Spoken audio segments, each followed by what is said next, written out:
क्या आप जानते हैं कि भगवान राम की जन्म तिथि रामनवमी से ठीक 1 महीने बाद एक और दिव्य जन्म होता है, वो है माता सीता का। लेकिन क्या आप यह भी जानते हैं कि माता सीता का जन्म कैसे हुआ और क्यों उन्हें धरती की पुत्री कहा जाता है? आइए जानते हैं वो कथा।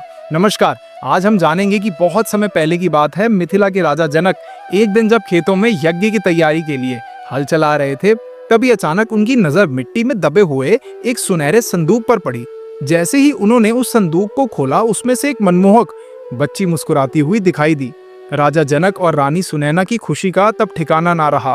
तब उन्होंने उस बच्ची को गोद ले लिया और उसे अपनी बेटी का दर्जा दे दिया। क्योंकि वह बच्ची खेत की उस जगह से निकली थी जहां हल चलाया गया था, इसीलिए उनका नाम सीता रखा गया। सीता शब्द संस्कृत के सीत से लिया गया है, जिसका अर्थ होता है खेत में हल से खींची हुई रेखा।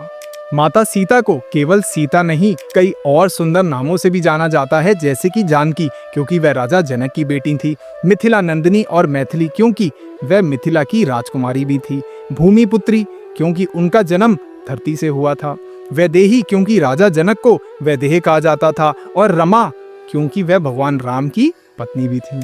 यह जानना भी बहुत सुंदर है कि माता सीता और भगवान राम दोनों का जन्म नवमी तिथि को ही हुआ था, बस ठीक 1 महीने का अंतर है। सीता नवमी के दिन महिलाएं व्रत रखती हैं और माता सीता की तरह अपने पति के लिए अडिग प्रेम और समर्पण की कामना करती हैं। माता सीता का जन्म केवल एक चमत्कार नहीं है, बल्कि यह धरती की शक्ति, शुद्धता और त्याग का एक प्रतीक है।